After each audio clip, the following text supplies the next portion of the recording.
सभी को नमस्ते, प्रणाम, सत श्री अकाल मित्रों। भगवान धन्वंतरि की कृपा से आज की क्लास आरंभ करते हैं और अपना अष्टांग हृदयम क्लास सोमवार से लेकर शुक्रवार तक चलता है, लेकिन आज शनिवार को भी हम पढ़ रहे हैं। इसका एक विशेष कारण है क्योंकि अपना सिलेबस समय पे समाप्त करना है, इसलिए हम सैटरडे संडे को भी पढ़ रहे हैं। लेकिन यह जो क्लास होगा एक विशेष क्लास होगा, तो इसी विशेष क्लास में आज हम एक विशेष रसायन, महत्वपूर्ण रसायन और मतलब कहिए कि संपूर्ण भारत में ही बनाया जाता है, बेचा जाता है, प्रयोग किया जाता है।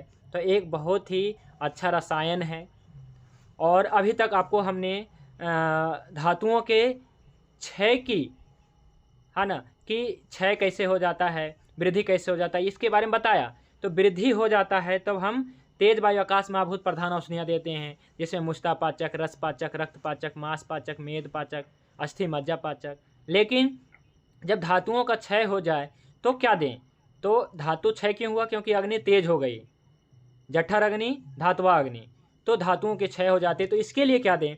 तो इसके लिए पृथ्वी और आप महाभूत प्रधान दें। तो आज से ही क्षय की चिकित्सा शुरू करते हैं।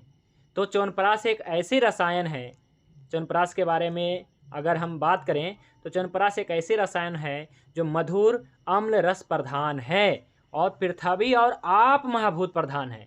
इसका मतलब यह है कि यह अम्लधर्मी है और अपतर्पण जन्य व्याधि में उपयोगी है। अर्थात जब धातुओं की अग्नि तेज हो जाए और धातुआ अग्नि तेज होने के कारण आपके धातुआं क्षय हो जाए, रस, रक्त, मांस, मेद, अस्थि, मज्जा, शुक्र धातु क्षय हो जाए। क्षय क्यों हुआ? क्योंकि अग्नि तेज हुआ। तो हम क्या करेंगे? पृथ्वी और आप महाभूत प्रधान कोई भी औषधियाँ दे सकते हैं। इनमें से एक विशेष औषधि है, एक विशेष रसायन, एक विशेष कल्प है, जिसका नाम है च्यवनप्राश रसायन। तो यह केवल इसके बारे में पढ़ाने की क्या जरूरत क्या है? तो इसके बारे में पढ़ाने की बहुत ज़रूरत है, क्योंकि यह कोई साधारण औषधि नहीं है या फिर कोई एक साधारण कल्प नहीं है। पहले तो अपना सिलेबस में आ रहा है, इसलिए पढ़ेंगे। दूसरी बात है कि अभी ऐसा मौसम है जिस मौसम में विशेष रूप से च्यवनप्राश रसायन का सेवन किया जाता है और क्या है कि पर इसका जो है पूरा लाभ नहीं मिल पाता है। जब हम देखेंगे च्यवनप्राश रसायन और इसका सेवन विधि और सेवन करने से लाभ देखेंगे और चरक ऋषि ने जो बताया है च्यवनप्राश की फलश्रुति, तो आप जब इसे देखेंगे तो आश्चर्य में पड़ जाएंगे कि चरक ऋषि ने क्या बताया है फलश्रुति, कि इसके सेवन से क्या लाभ होगा। पर क्या है कि लाभ कुछ और हो रहा है, यानी कि कुछ लाभ नहीं हो रहा है, या फिर कहिए कि कुछ ऐसा विशेष लाभ नहीं है, क्योंकि आपने विशेष मेहनत नहीं किया, क्योंकि आपने विशेष फोकस नहीं किया इस औषधि को बनाने के लिए, इसलिए विशेष लाभ कहाँ मिलेगा। तो विशेष लाभ चाहते हैं, यानी कि जो च्यवनप्राश की विशेष जो फलश्रुति बताई गई है कि जिनके रस, रक्त आदि धातुएं छीन हो चुका हो उसे ठीक कर देता है। ये श्वास काश, देखिए पहले बीमारी के बारे में आया यहाँ पे च्यवनप्राश के फलश्रुति में। यह रसायन है, लोग इसे चटनी समझ रहे हैं और चाट रहे हैं, कभी भी नहीं। यह एक रसायन है, विशेष करके काश और श्वास का नाश करने वाला है। तो क्या करें? सभी श्वास और काश रोगी को ये च्यवनप्राश दें क्या? तो नहीं, ऐसा भी नहीं है। तो हमें जो है श्वास काश के बारे में भी समझना होगा। ऐसा नहीं कि हमने देखा श्वास काश में ये ही चलेगा, ऐसा नहीं है। तो किसमें कैसे श्वास काश में होगा लाभ, ये किस है ना प्रकार के श्वास काश में लाभदायक है, इसके बारे में बताएंगे। ठीक है। तो इसके अलावा देखिए क्या बताया गया, हृदय रोग में, वात रक्त में, तृष्णा रोग में, है ना, मूत्राशय में, शुक्राशय रोग में, ये सब विकारों में ये सब विकारों को दूर करता है। और बताया गया है मेधा शक्ति, स्मरण शक्ति, कांति, निरोगता, आयु की वृद्धि, ये सब लाभ बताया गया है च्यवनप्राश रसायन की। पर ये सब रसायन, पर इसका लाभ क्यों नहीं मिलता है? यही बात है, इसका लाभ क्यों नहीं मिलता है? तो इसका उत्तर यही है कि क्योंकि आप विशेष लाभ प्राप्त करना तो चाहते हैं, परंतु विशेष आपने मेहनत नहीं किया इसे, है ना। चाहे मेहनत से प्राप्त नहीं किया या मेहनत से बनाया नहीं। जैसे कुछ लोग मेहनत से बनाते हैं पर अपने मेहनत से प्राप्त नहीं किया, यानी कि आप इसका उचित मूल्य दे करके ना दे करके आप इसे जो है तोल मोल करके आप जो है किसी प्रकार लेना चाहते हैं। तो विशेष प्राप्त यह एक रसायन है, ऐसी कोई जो है साधारण चीज़ नहीं है कि बाजार में है तो इसे लेकर के प्राप्त कर लिए और हम जो है हमें सारे लाभ मिल गए, इसकी नहीं मिलेगी। तो आज हम यही जानने वाले हैं कि सबसे पहले च्यवनप्राश एक रसायन है। पहली बात, च्यवनप्राश एक रसायन है, ना कि चटनी। हमारा पहला कथन ये है जी कि च्यवनप्राश एक रसायन है, यानी कि इसके सेवन से आपके जो भी फलश्रुति अभी मैं बताने वाला हूँ ये सब होने वाला है। रसायन यानी कि जो रसायन कर्म करे, अर्थात आपकी बढ़ती उम्र को, बढ़ती वृद्धावस्था को रोके। जवानी तो नहीं लौटा सकती है, हम तो ये नहीं कहेंगे, लेकिन वृद्धावस्था को जरूर मतलब रोकेगा। और जवानी लौटाने का तात्पर्य क्या है, यानी कि वृद्धावस्था में आपकी बुढ़ापे के कारण, जरा के कारण जो व्याधियां उत्पन्न हो गई, ये सब नष्ट हो गया, यानी कि जवानी वापस आ गई। तो आज जो है च्यवनप्राश रसायन के बारे में जानेंगे भी कि क्या क्या इसकी फलश्रुति है और ऋषियों ने इसे कैसे बनाया था और इसका सेवन कैसे किया गया था और ये पहली बार कब हुआ, इसे जानकारी जो है आयुर्वेद के इतिहास में ये सब बताने वाले हैं। ठीक है जी। तो च्यवनप्राश एक रसायन है।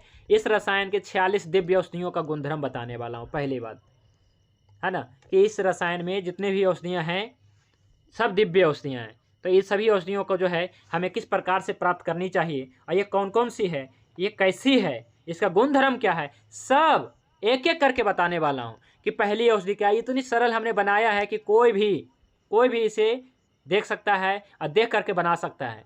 तो जो भी बनाने की इच्छुक हैं ये इसी वीडियो को देखेंगे, इसी क्लास को देखेंगे तो पूरा जानेंगे।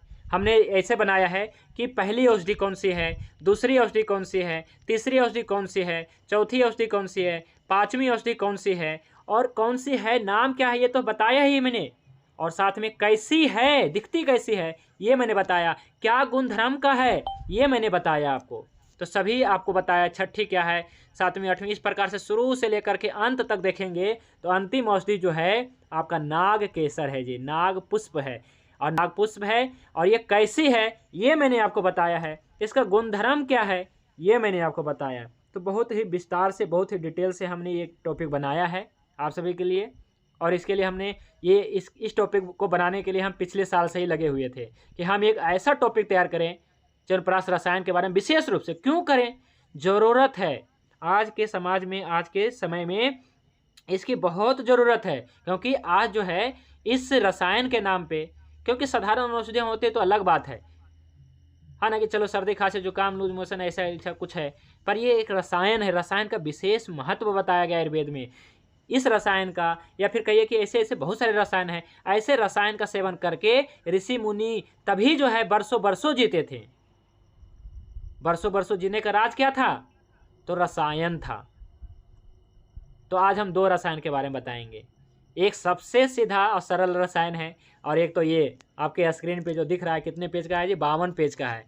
हमने 52 पेज का ये च्यवनप्राश रसायन का, और एक जो है इसी मतलब क्या है कि इसी में एक है, इसमें क्या है कि एक सरल रसायन है, बस एक लाइन में रसायन का गुणधर्म है। उस रसायन की भी हम चर्चा करेंगे। ये कौन से रसायन है जिसका सेवन करने से इस रसायन की जरूरत नहीं पड़ेगा, है ना। तो चलिए सबसे पहले जो है इस रसायन के हम पढ़ लेते हैं।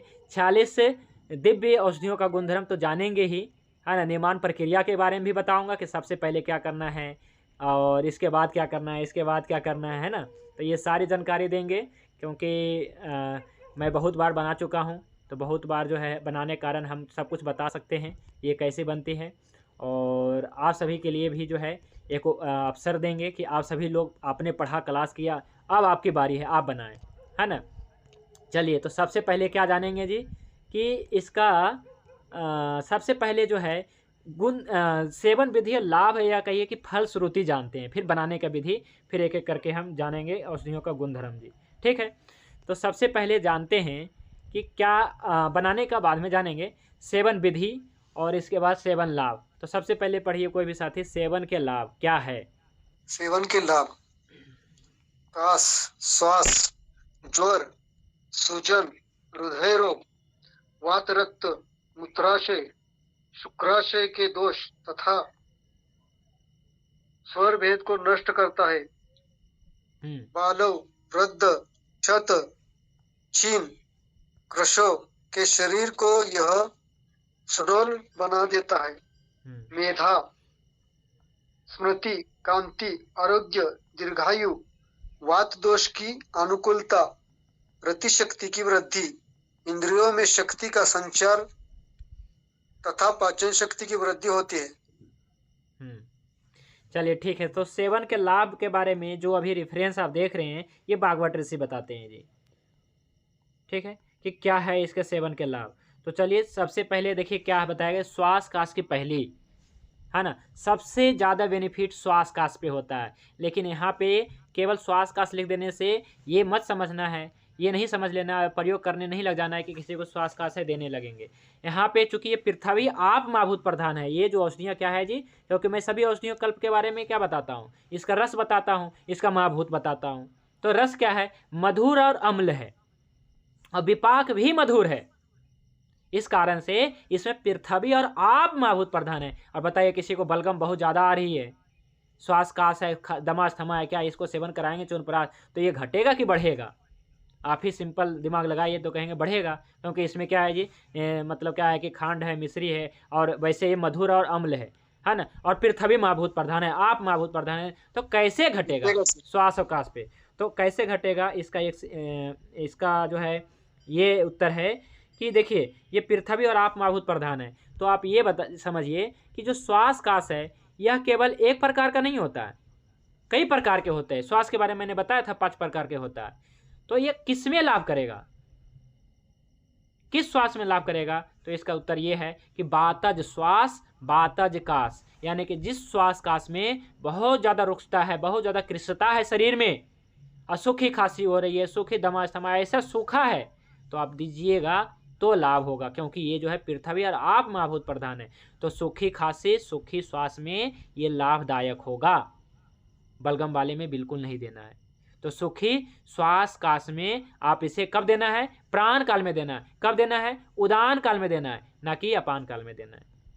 लेने में दिक्कत नहीं है, ले सकते हैं, लेकिन जो इसकी मात्रा मैं बताने वाला हूँ आज, है ना, उसी मात्रा में लेना है, और इसका विभिन्न प्रयोग भी है। तो क्या है कि श्वास काश क्या है जी, प्राण वायु उदान वायु के रोग हैं विशेष रूप से। तो प्राण काल और उदान काल में लेंगे, यानी कि रात्रि भोजन के बाद सोते समय ले सकते हैं, या रात्रि भोजन के बाद, या फिर सुबह भोजन के तत्काल बाद लेने से प्राण वायु ठीक होगा और श्वास काश में लाभ होगा। ज्वर में भी लाभदायक है। तो ज्वर में कई बार ऐसा होता है कि बहुत ज़्यादा धातु अग्नि जो है जल नष्ट हो जाती है, तो इस प्रकार से विषम ज्वर में भी वैसे तो लाभदायक हमने नहीं देखा है, हमने प्रयोग ही नहीं किया है, तो हम कैसे देखेंगे? तो ज्वर में हमारे पास और अच्छी दवाइयाँ हैं, लेकिन हाँ ज्वर के कारण जो कमजोरी आई है तो इसमें दे सकते हैं, इस कारण से शायद यहाँ पे लिखा है ज्वर। और सूजन में उपयोगी है, सूजन में कैसे उपयोगी है? तो बिल्कुल सूजन में उपयोगी है, क्योंकि इसमें जो है औषधियाँ हैं, जो इसकी पहली जो औषधियाँ हैं जी, पहली औषधियाँ हैं, तो 46 में से जो पहली 10 औषधियाँ हैं उसका नाम है 10 मूल। और 10 मूल बात की और सूजन की सबसे सर्वोत्तम दवाई बताया गया है, सर्वोत्तम औषधि है, तो इसलिए 10 मूल। 10 मूल का भी यहाँ पे परिचय मैं दे दूंगा, है ना। 10 मूल में क्या है जी, तो देखिए इस लाइन में आप पढ़ेंगे देखेंगे कि बड़ी कंटकारी, बड़ी कटेरी, जिसे बनभट्टा के कहते हैं, यह च्यवनप्राश रसायन की प्रथम औषधि है और 10 मूल के भी प्रथम औषधि है। सिंपल है ना, कि ये च्यवनप्राश रसायन की भी पहली औषधि है और 10 मूल की भी पहली औषधि है, क्योंकि च्यवनप्राश रसायन में 10 प्रमुख औषधियाँ हैं जिसे हम 10 मूल कहते हैं, और इसमें 10 प्रमुख औषधियाँ, जिसमें पहली है बड़ी कटेरी, दूसरी है छोटी कटेरी, तीसरी है, सबका गुणधर्म भी बताऊंगा, तीसरी है सालपर्णी, कृष्णपर्णी, है ना, गोखुरु, बेल गंभारी, पाटला, अरनी, पाढ़ल जिसे हम कहते हैं पाटला, और सोना पाठा। ये 10 प्रमुख औषधियाँ हैं जी 10 मूल की। इस कारण से क्या होता है कि हम सीधा जो है यहाँ पे जो देखेंगे कि घटक द्रव्य में, हमने घटक द्रव्य में सारी औषधियों का नाम नहीं लिख सकते थे पूरा के पूरा, क्योंकि आगे डिटेल में था, तो हमने सिंपल 10 मूल लिख दिया, इससे भी काम चलेगा। तो 10 मूल प्रमुख औषधियाँ हैं जो सूजन की बहुत ही अच्छी औषधि है। फिर आगे है, यह जो है हृदय रोग में लाभदायक है, हृदय रोग में लाभदायक है। जैसे हृदय रोग की बात आता है तो खोजने लग जाते हैं, यार इसमें अर्जुन है कि नहीं है, देख लेते भाई अर्जुन है कि नहीं है, तो नहीं है भाई, है ही नहीं इसमें अर्जुन, तो ये हृदय के लिए हितकर कैसे हो सकता है, नहीं हो सकता है। पर ऐसा नहीं है, क्योंकि पृथ्वी और आप महाभूत प्रधान है, तो कहीं हृदय में तो बहुत सारे रोग हैं, तो कौन से रोग में? तो ये कफज में नहीं होगा लाभदायक। जो भी रोग यहाँ पे बताया जाएगा कि इसमें लाभदायक है, इसका मतलब समझिएगा बातज, ना कि कफज। जैसे हृदय रोग, तो बातज हृदय रोग में ही लाभदायक है, जिसमें हृदय कमजोर हो जाता है, और कफज हृदय रोग में क्या होगा, हृदय ब्लॉक हो जाता है, हार्ट ब्लॉकेज, उसमें नहीं देना है। नहीं तो पृथ्वी आप महाभूत प्रधान, ठीक है। फिर बात रक्त में है, गॉटी अर्थराइटिस में दे सकते हैं, मूत्राशय और शुक्राशय के रोग में दे सकते हैं। जब मूत्राशय और शुक्राशय जब अधिक क्या है कि शुक्र क्षय होने के कारण मूत्राशय शुक्राशय के रोग होते हैं तो उसमें देने से लाभ मिलता है, क्योंकि पृथ्वी और आप माभूत प्रधान है। क्योंकि शुक्र क्षय करने से वायु बढ़ जाता है तो ये पृथ्वी आप माभूत बढ़ाएगा। फिर अगला है स्वर भेद को नष्ट करता है, ये बहुत इंपॉर्टेंट है जी। तो स्वर भेद को नष्ट करता है। अरे भाई इसमें मुलेठी है क्या?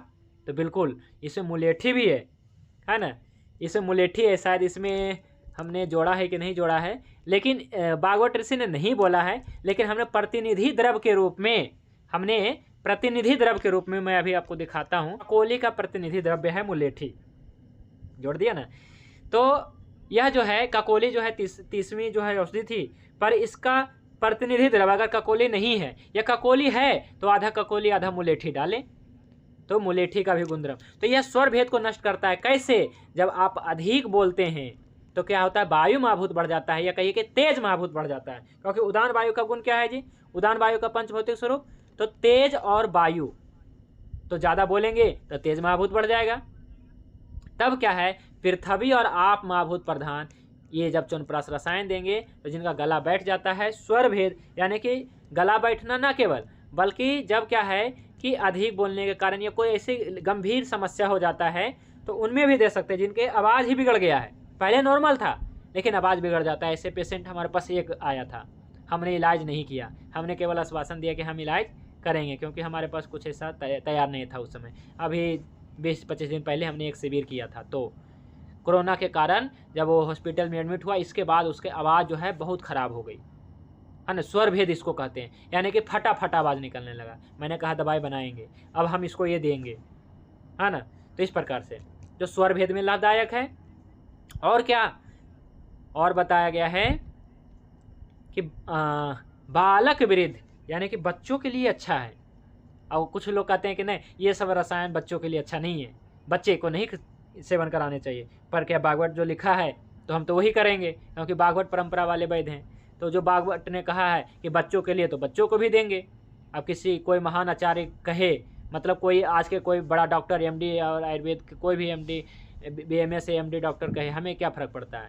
जब पहले ही WMS भागवत ऋषि कह रखे हैं, हाँ, तो BMS वाले को कहने से क्या मतलब हमें। तो इसलिए बालक के लिए अच्छा है, वृद्ध के लिए भी अच्छा है। सबसे अच्छा तो वृद्ध के लिए है, लेकिन पहले बच्चा का नाम आया है जी यहाँ पे, तो बच्चों के लिए अच्छा है।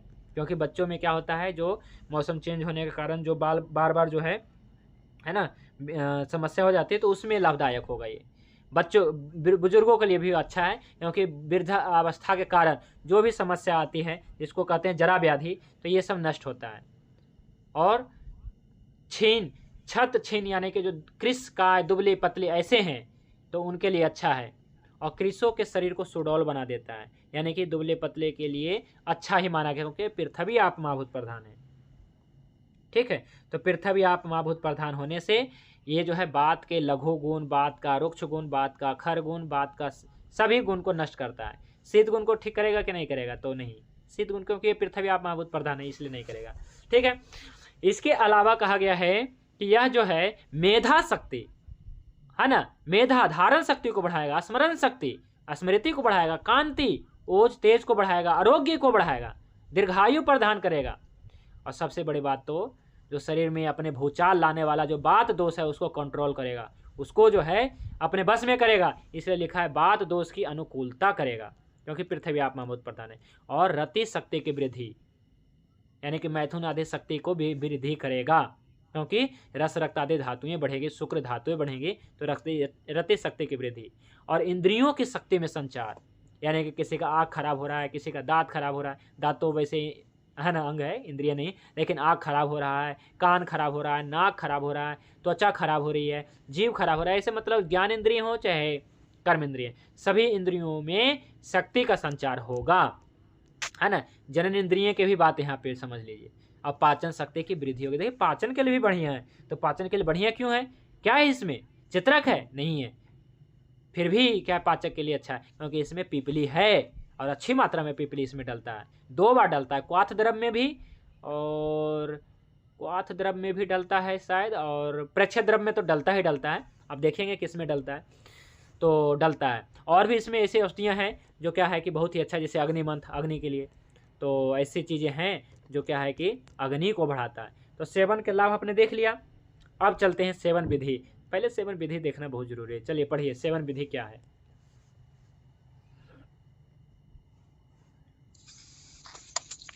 सेवन विधि। रसायन सेवनकर्ता की पाचन शक्ति को देखकर तदनुसार कटी प्रावेशिक कुटी, हाँ सीधा दिखती है, हाँ, कुटी प्रावेशिक के नियमों का पालन करते हुए इसे चाटे, साथ में पथ्य भोजन करे। यह च्यवनप्राश नामक अवलेय है। इसे सेवन करके च्यवन ऋषि वृद्धावस्था में जीर्ण हो जाने पर भी युवती स्त्रियों के आकर्षण केंद्र बन गए, अर्थात वे पुनः युवा हो गए थे। ये तो सेवन विधि और इसका जो फलश्रुति, तो बहुत बड़ी बात बता दिया गया है। चलिए समझते हैं। सेवन विधि यही है कि रसायन सेवन करता, यानी कि इस रसायन का जो सेवन करना चाहते हैं उसके बारे में बताया कि पाचन शक्ति को देखकर, पाचन शक्ति को देखना पड़ेगा, पाचन शक्ति को देखकर तदनुसार कुटी प्रवेशिका के नियमों का पालन करते हुए। ये सबसे बड़ी बात हो गया जी, है ना। ये तो नहीं हो पाएगा, है ना। सब कुछ कर लेंगे लेकिन ये नहीं हो पाएगा। कुटी प्रवेशिका ये क्या है जी? कुटिया में रहना पड़ेगा क्या? तो हाँ, कुटिया में रहना पड़ेगा। दो नियम कह सकते हैं इस रसायन सेवन में। रसायन सेवन तो कुटी प्रवेशी का ही विधि से ही करना चाहिए, पर अगर घर में बैठ करके, हाँ ना, दिन भर काम करेंगे और फिर क्या है कि इसको सुबह शाम खाएंगे दूध के साथ, पानी के साथ, हैं, तो लाभ नहीं करेगा जी। जितना लाभ बताया गया है, अधिक से अधिक लाभ करने के लिए अधिक से अधिक, है ना, मतलब क्या है, कुछ विशेष करना पड़ेगा। इसमें से एक है कुटी प्रवेशिका, अर्थात एक कुटिया बना करके, एकांत देश में एक कुटिया बना करके एक व्यक्ति के साथ में रहना है बस, और यहाँ पे कोई नहीं रहना चाहिए, अकेला, और कोई नहीं, दुनिया से कट करके एक कुटिया में रहना है। जितने दिन आप सेवन करना चाहते हैं, 15 दिन, 1 महीना, 15 दिन कुटिया में रहें, और आपके साथ में एक वैद्य होना चाहिए, या कहिए कि कम से कम जानकार जो है वो होना चाहिए, और आपके सारे सुख सुविधाओं का ध्यान रखें। और क्या है कि जो भी अपना स्वाध्याय वगैरह तो कर ही सकते हैं, सोना दिन भर नहीं है, लेकिन कुटी प्रवेशिका अपने कुटिया में ही रह करके। और कुटिया कहाँ होनी चाहिए? शहर में थोड़ा होना चाहिए, शहर में नहीं, कोई ऐसे स्थान, एकांत देश में होना चाहिए, एकांत शहर में, एकांत मतलब स्थान पे कुटी बना करके। उस नियम से इसका वर्णन है कि इस नियम से जो है इसका रसायन का सेवन करना चाहिए, तभी जो है ये सब लाभ जो बताया गया है, श्वास का ज्वर, विशेष रूप से क्या होता है, रसायन कर्म हो जाता है तो सभी रोग मिट जाते हैं। और आज से हजारों साल पहले कब थे च्यवन ऋषि पता नहीं, उन्होंने मतलब क्या इस रसायन का सेवन किया था, है ना, अश्विनी कुमार ने बना के दिया था। तो ऐसा बताया जाता है कि जो च्यवन ऋषि थे तो तपस्या करते करते, बहुत साल तपस्या करते करते जीर्ण शीर्ण हो गए थे। तपस्या में रहते तो खाने पीने पे ध्यान नहीं देते हैं, जो मिल गया वही, नहीं मिले तो वही, या कई बार ऐसा समाधि लग जाता है कि बैठे बैठे वहीं पे जो है पूरा जो है ना, कई साल बीत जाते हैं। तो ऐसा होता था। तो ऐसा ही, तो ऐसा होने से क्या हो जाता है, धातु क्षय हो गया। धातु क्षय हो गया यानी कि रस, रक्त, मांस में, अस्थि, मज्जा सब धातु क्षय हो गया। तो क्या है, जब क्या है कि किसी, बहुत सारी लंबी कहानी है, पर इसमें क्या होता है कि जो अश्विनी कुमार थे, देवताओं के वैद्य कहे जाते हैं, है ना, अश्विनी कुमार। तो अश्विनी कुमार ने, 2 भाई थे अश्विनी कुमार, है ना, तो उन्होंने मतलब दोनों भाई वैद्य थे, और ये जो है देवताओं के वैद्य थे। तो क्या है, अश्विनी ये ऋषि थे, तो उनका चिकित्सा कर, उन्होंने ये किया चिकित्सा, अश्विनी कुमार ने इनकी चिकित्सा किया च्यवन ऋषि की। और इस चिकित्सा करने पे मतलब क्या है कि पूरा इस रसायन का भी सेवन करवाया था, है ना। तो सोच सकते हैं इस रसायन का विशेष रूप से बना करके, है ना। और पहले ज़माने में बहुत ज़्यादा वातावरण में शुद्धता थे, सारी औषधियाँ अपने गुणों से परिपुष्ट था, वातावरण में पूरा जो है क्या है कि शुद्धता थी, जल शुद्ध, वायु शुद्ध, है ना, मिट्टी शुद्ध, नस्ल शुद्ध, सब कुछ शुद्ध था। तो क्या है कि उस समय क्या है कि वृद्धावस्था से युवा हो गए, पर आज संभव नहीं है, सीधी बात है। अब चाहे कितना भी कोशिश कर लीजिए कि वृद्धावस्था से क्या युवावस्था हो जाए, ऐसे कोई उपाय नहीं है। क्योंकि पहले नंबर तो कर नहीं पाएंगे, है ना। और दूसरी बात है कि अपने गुणों से क्या है कि अगर आप कहीं कितना भी बड़ा जंगल चले जाएं, औषधियाँ अपने गुणों से भरपूर नहीं मिलेगी, क्योंकि मतलब क्या है कि वायु प्रदूषण, जल प्रदूषण, क्योंकि मृदा प्रदूषण, क्योंकि बीज प्रदूषण, बीजों में भी, हाँ ना, क्या आ गई है जी, तो जीएमओ फूड, जीएमओ सीड वगैरह आ गया है, कुछ भी उत्पादन करने लग रहे हैं दिन दहाड़े, मतलब क्या है 2-4 दिन में कुछ भी उत्पादन कर लेते हैं, तो ऐसा नहीं मिलने वाला। लेकिन हाँ, कोशिश करेंगे कि हम अच्छे से अच्छे औषधियाँ लाएं और अच्छे से पूरे नियम का पालन करके हम इसका सेवन करें, ताकि अधिक से अधिक लाभ मिल सके। ठीक है, तो क्या है कि इस रसायन का सेवन विधि देख लिया आपने, तो इसी के बारे में कुछ चरक ऋषि ने भी कहा है, यही सब कहा जो भागवत ऋषि ने कहा है कि स्मरण शक्ति, क्रांति, हाँ, निरोगता, आयु की वृद्धि करता है। पर इसका एक ही, अगर पूरा लाभ लेना चाहते हैं, कुटी प्रवेश का नियम, यानी कि घर में ना रह करके एक कुटी में रह करके इसका सेवन करनी चाहिए। और सबसे बड़ी बात जो इसमें लिखा है कि इसे चाटें, खाएं नहीं, चाटें, इस प्रकार से हाथ पे लेकर के इसे चाटें, जितना ज़्यादा चाटेंगे उतना अच्छा। कितना चाटें, तो अभी के हिसाब से मैं आपको बता देता हूँ, 10 से 20 ग्राम, क्योंकि यहाँ पे एक लाइन आया है ना पाचन शक्ति को देख करके, तो 10 ग्राम से 20 ग्राम तक बस। कब चाटें, है ना, तो ये कभी भी हो सकता है, जापान काल में भी, है ना, क्योंकि इसका जो है मात्रा दिखाता हूँ, कहाँ पे हमने लिखा है, ये देखिए, व्याधि अवस्थानुसार, है ना, देखिए 10 से 20 ग्राम तक व्याधि अवस्थानुसार, अपान काल या उदान काल। तो अपान काल में भी ले सकते हैं, उदान काल में भी, प्राण काल में भी। तो यदि आपको जो है, वैसे एक रसायन काल भी होता है ना, यानी कि जो अपान काल है ना, वही रसायन काल है, यानी कि सुबह 6 बजे से पहले। ठीक है, यह अपान काल रसायन काल कहलाता है। तो सुबह 6 बजे से पहले 5 बजे 4 बजे ऐसा है, इसे चाटना चाहिए 10 से 20 ग्राम। और इसके साथ क्या दूध पीना चाहिए? मैं तो कहूँगा कि दूध नहीं पीना चाहिए, पानी पीना चाहिए। तो मैं तो कहूँगा पानी भी नहीं पीना चाहिए, लेकिन हाँ, एक घूंट पी लिए तो कोई हर्जा नहीं है, दूध पी लिए या फिर पानी पी लिए। पर ऐसा है, इसमें जो है शहद है ना, तो शहद के साथ गर्म पानी उतना सूट नहीं करे, अच्छा नहीं रहता है ना। और इसमें क्या है, घी भी है। अगर आपने पानी पी लिया ठंडा पानी तो भी अच्छा नहीं है, गर्म पानी पी लिया तो भी अच्छा नहीं, इसलिए कुछ ना पिए, कुछ भी ना पिए। लेकिन हाँ, बाद में जो है, जो भी आधा 1 घंटे के बाद कुछ भी गर्म पानी आदि जो भी लेना चाहते ले सकते हैं, लेकिन ज़्यादा नहीं लेनी चाहिए। 1-2 घूंट ले लिया तो ले लिया, पर इसे चाटें।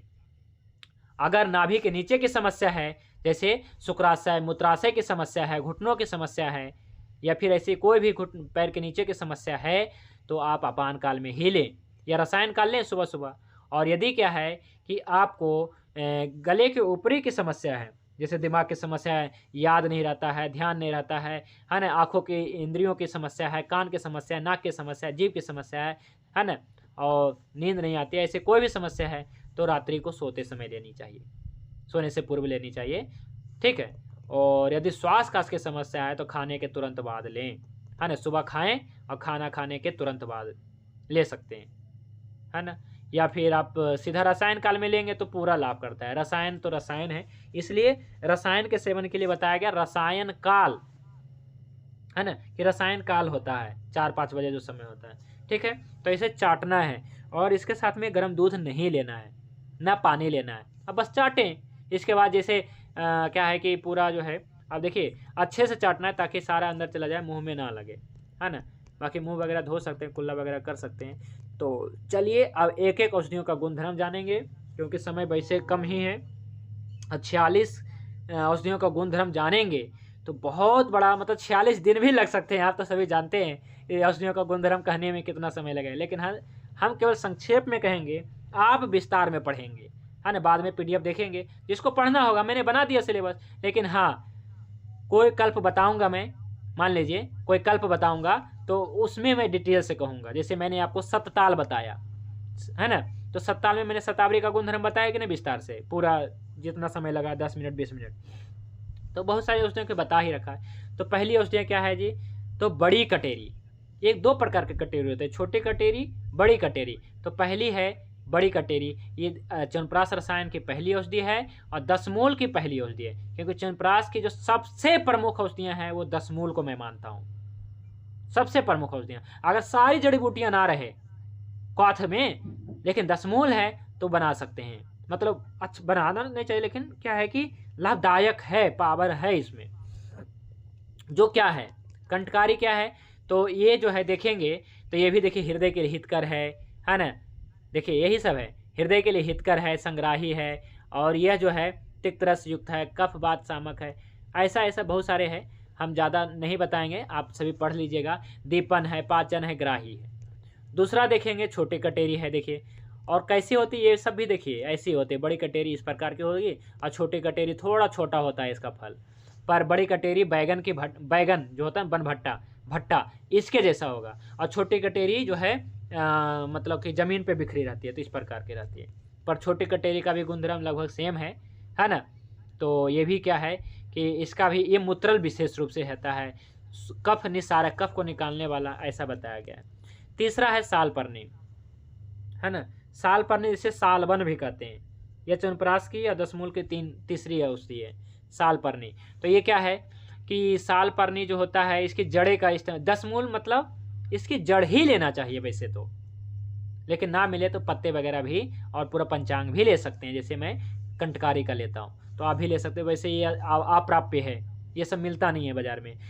कोई भी कहता है कि मैं च्यवनप्राश बनाया हूँ, कहता है कि मैंने इसमें 10 मूल डाला, तो भाई आपने डाला तो दिखाइए, कहाँ कैसे डाला, कहाँ से लाया, कैसे है आपके पास कि नहीं है। तो बाजार में 10 मूल नाम की चीज़ नहीं है। हाँ भले आपको पैकेट मिल जाएगा, 10 मूल के दीजिए पंसारी जी, 10 मूल के पैकेट दीजिए, दे देगा आपको, लेकिन उसमें 10 मूल के क्या 1 मूल भी नहीं रहता है, 1 मूल भी नहीं रहता है। हाँ गोखरू वगैरह तो पर्याप्त है ही बाजार में, तो वही रहता है, नहीं तो बेल के पत्र वगैरह यही सब डाल देते हैं। 10 मूल के नाम पे बाजार में बहुत बड़ा धोखा है। कभी नहीं आज तक मैंने प्राप्त किया 10 मूल। ये तो क्या उसी के पास हो सकता है जो जानता है जड़ी बूटी के बारे में और जंगल के पास है, वही इसी के पास हो सकता है। तो सालपर्णी हो गया। सालपर्णी भी क्या है कि बहुत ही अच्छी औषधि है, ये गुरु होती है और पाक में गुरु ऐसा बताया गया है। और ये ब्रीहन करता है, रसायन कर्म करता है, मधुर रस युक्त है, अर्थात जितने भी इसमें औषधियाँ रहेगी लगभग सभी मधुर ही रहेगी, है ना। फिर कृष्णपर्णी है, तो इसमें जिसे पिठवन कहते हैं, ये चौथी औषधि है। तो ये भी क्या है जी त्रिदोष घन है, और ये इसकी बहुत अच्छी प्रयोग है जी। कृष्णपर्णी बहुत ही अच्छी औषधि मैं मानता हूँ कृष्णपर्णी को। क्यों? क्योंकि यह जो है कृष्णपर्णी ना केवल मतलब क्या है कि रसायन तो करता ही है, ये जो है फीमेल पेशेंट के लिए बहुत अच्छा है। ये जो है ना वेदोक्त औषधि है, यानी कि अथर्ववेद में भी इसका गुणधर्म के बारे में बताया गया है, कृष्णपर्णी के बारे में। महिलाओं के लिए उत्तम बताया है इसे कृष्णपर्णी को, इसलिए 10 मूल का प्रयोग लेडीज पेशेंट के लिए बहुत ही अच्छा होता है, सभी है ना प्रयोग करते होंगे।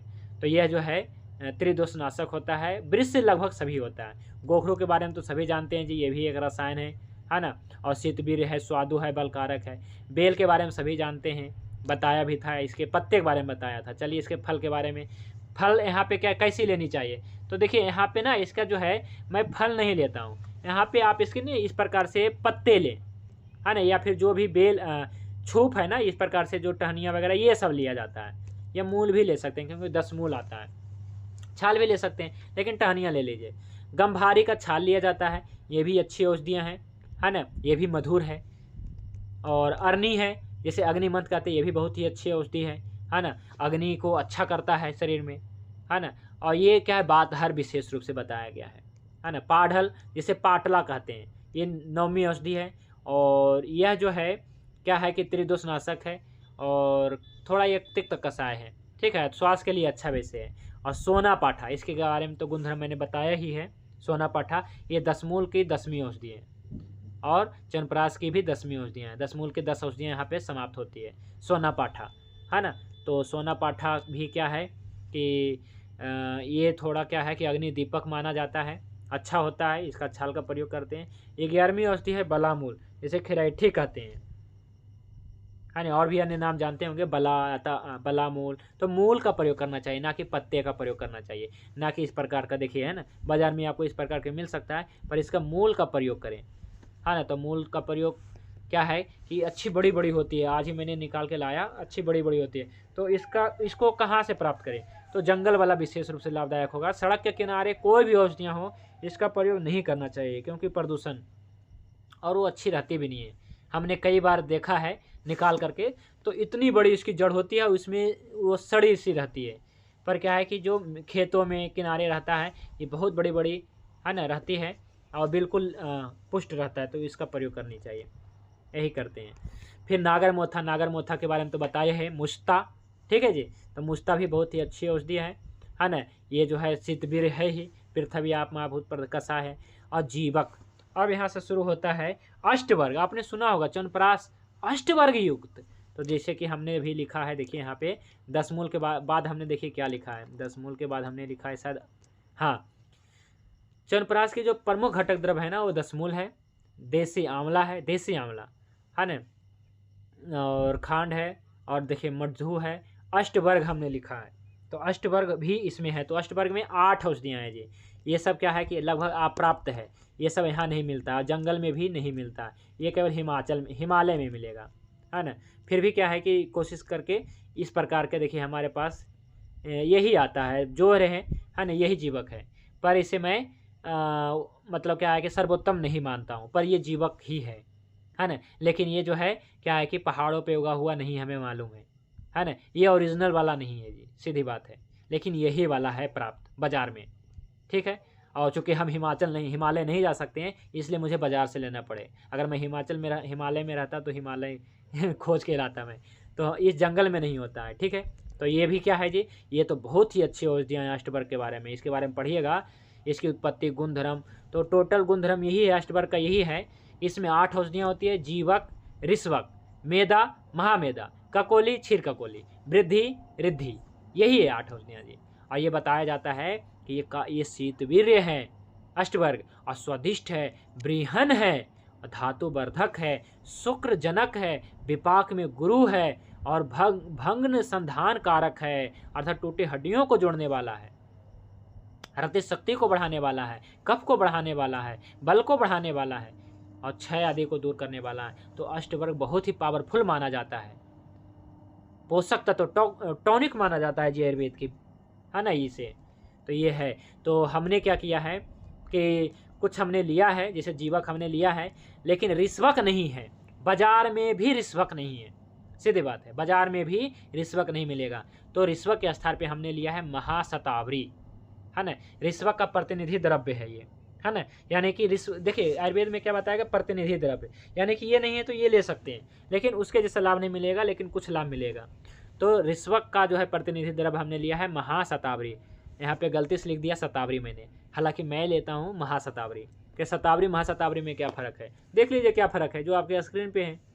कोई ऐसा शतावरी यूज़ करते होंगे या देखे होंगे तो बताइए, नहीं करते होंगे, बाज़ार में है ही नहीं। तो ये है महाशतावरी जी।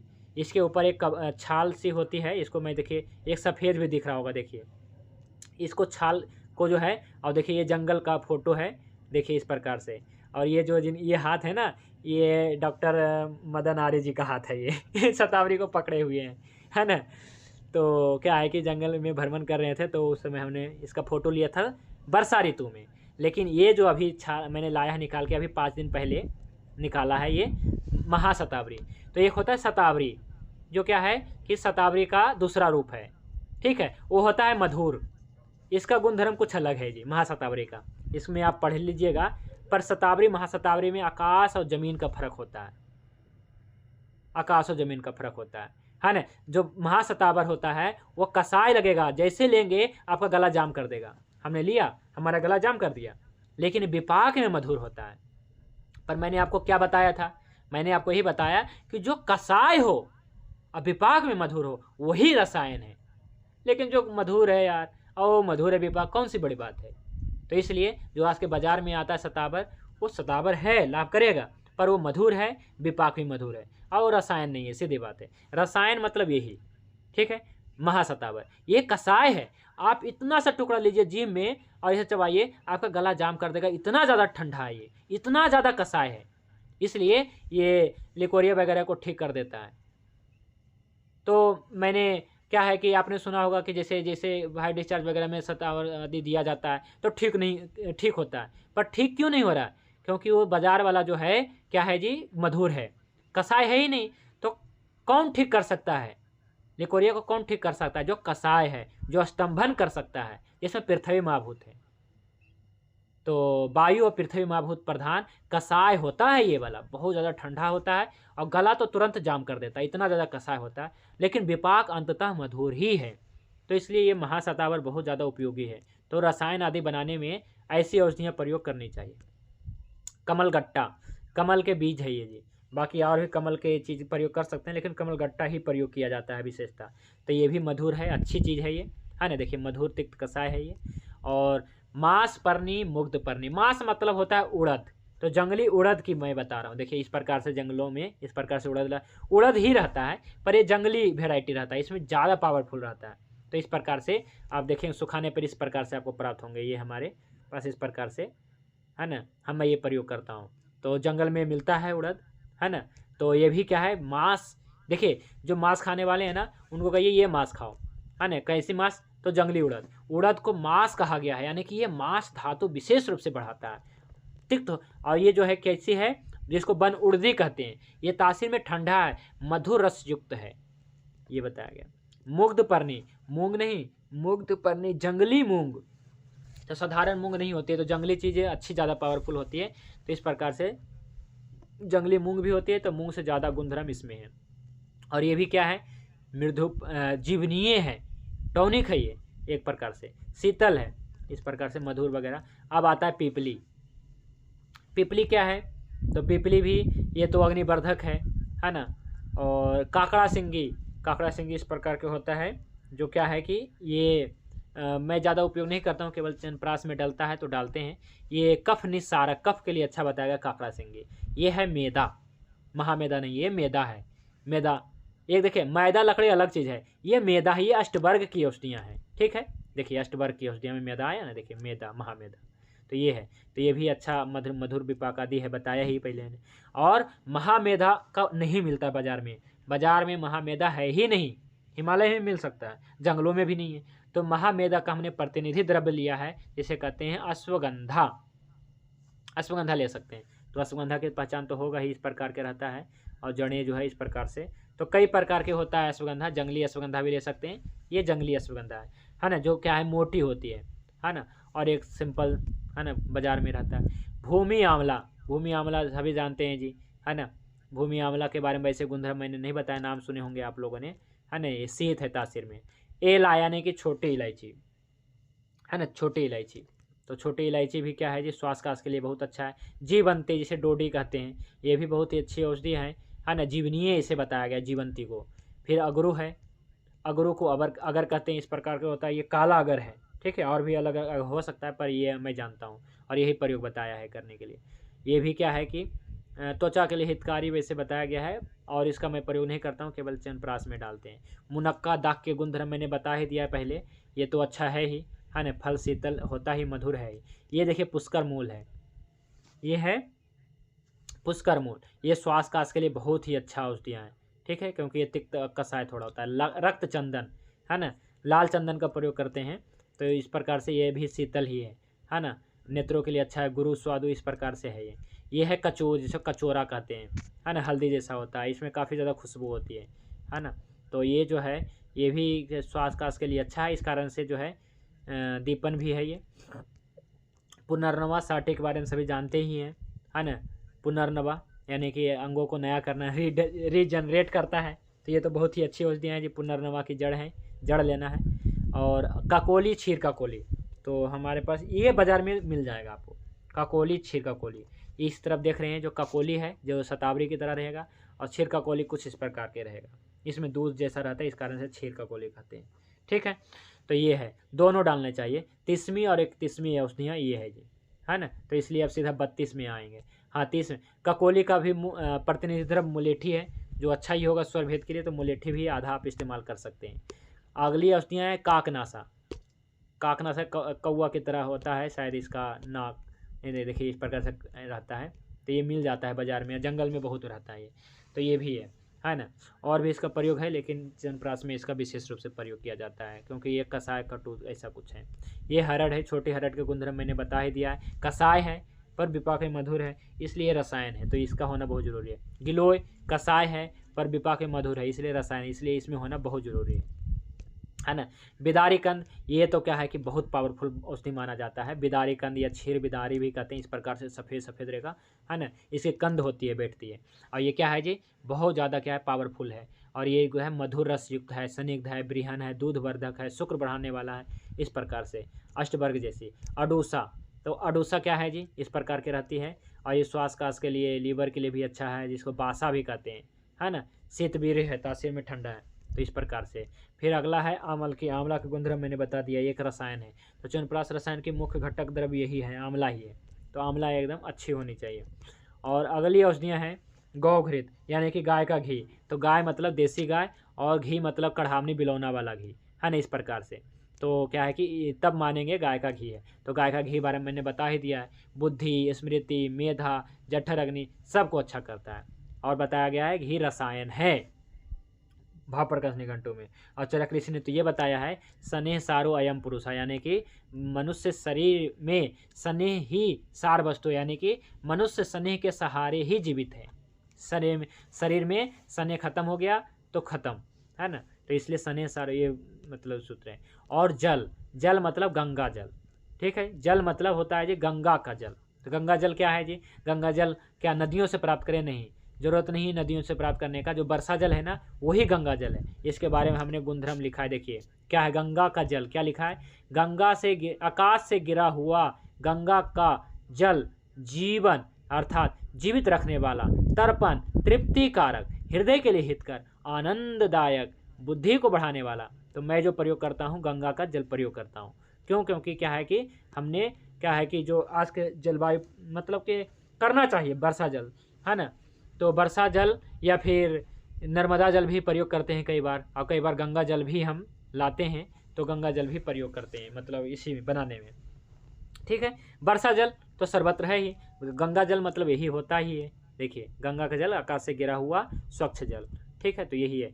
सेवनीय आहार में आप देखेंगे तो भागवत ऋषि ने भी कहा है कि प्रतिदिन क्या करो जी, गंगा का जल का सेवन करो। देखिए यहाँ पे लिखा है, ये पर सेवनीय आहार में बताया है। देखिए सेवनीय आहार जो प्रतिदिन सेवन कर सकते, देखिए इन द्रव्यों का सदा सेवन करें। और किसका सेवन कर सकते प्रतिदिन? तो परवल को प्रतिदिन सेवन करें, मुनक्का प्रतिदिन सेवन करें, आंवला प्रतिदिन सेवन करें, हरित की प्रतिदिन सेवन करें, बथुआ प्रतिदिन खाएं, मुलायम मूली भी प्रतिदिन खा सकते हैं, और गेहूं भी प्रतिदिन खा सकते हैं। एक हमारे पास आचार्य जी आए, हमको कहने लगे, वो संस्कृताचार्य थे, हम तो क्या है कि आयुर्वेदाचार्य हैं भाई, तो दोनों में तो कुछ तो रहेगा। तो संस्कृताचार्य थे, है ना। तो उन्होंने कहा कि वैद्य जी ये गेहूं खाने की चीज़ नहीं है। मैंने कहा कि किसने कहा नहीं खाने के लिए जी, ये भारत का है ही नहीं। इसलिए किसने कहा भारत का नहीं है? चलिए आपको शास्त्र दिखाते, मतलब कि चलिए आपको दिखाते हैं। मैंने इनको अष्टांग हृदय दिखाया, कहते हैं भागवत ऋषि गेहूँ, देखिए लिखा हुआ है गेहूँ, कहते हैं इन द्रव्यों का सदा सेवन करो, और आप कह रहे हैं कि सेवन करना ही नहीं चाहिए, भारत का है ही नहीं, तो कहाँ का है? तो ऐसी बात नहीं है, गेहूं का सेवन करनी चाहिए, पर किस गेहूं का सेवन करनी चाहिए? तो देसी गेहूं का सेवन करनी चाहिए, सोना, मोती, बंसी, ऐसे देसी गेहूं कनक का सेवन करना चाहिए। और आप जो है हाइब्रिड सेवन कर रहे हैं, फिर कहते हैं कि इससे तो रोग हो रहा है, शुगर हो रहा है, बीपी हो रहा है, थायराइड हो, तो होगा ही। तो इसलिए गेहूं का सेवन प्रतिदिन करने के बारे में बताया है। गंगा जल का प्रतिदिन सेवन करें, घृत का सेवन प्रतिदिन करें, और दूध का भी सेवन प्रतिदिन करें, तो ऐसा बताया गया है कुछ, ठीक है। तो इसके अलावा जो है इस रसायन में प्रयोग करना चाहिए चीनी के जगह पे। चीनी के जगह पे क्यों कहेंगे? हम देसी खांड प्रयोग करेंगे सीधा, चीनी तो होना ही नहीं चाहिए इसमें, लेकिन बाजार में डालता है तो अलग बात है। गुड़ भी प्रयोग कर सकते हैं, लेकिन देसी खांड आप प्रयोग करें, विशेष रूप से ज़्यादा अच्छा बनता है। और मिश्री, मिश्री मतलब देसी मिश्री, ना कि जो बाजार में उपलब्ध है मिश्री, उस मिश्री की बात हम नहीं करते हैं कभी भी, ठीक है, क्योंकि वो भी एक प्रकार का चीनी ही है। तो खांड या तो देसी मिश्री प्रयोग करते हैं जी। तो मैं दोनों मतलब प्रयोग कर लेता हूँ कभी कभी, है ना, उपलब्धता के आधार पे। उसी के अनुसार जो है रेट भी हो जाता है, क्योंकि खांड जो होता है 80 रुपये किलो, और जो मिश्री होता है 280 रुपये किलो मिलता है ना, जो ओरिजिनल वाला, मैंने जो अच्छा देसी मिश्री होता है जो किसान बनाते हैं। फिर इसमें जो है मधुमक्खी, शहद वगैरह डालनी चाहिए। शहद मतलब क्या, जो डब्बे में, टीन में पालतू, उसका नहीं, जो क्या है स्वतंत्र रूप से घूमने वाली, या फिर कहिए कि स्वतंत्र रूप से कहीं भी लग जाती है पेड़ों पे, उस शहद का सेवन करनी चाहिए। जैसे क्या है कि गाय मतलब देसी गाय, तो शहद मतलब क्या, शहद मतलब देसी शहद,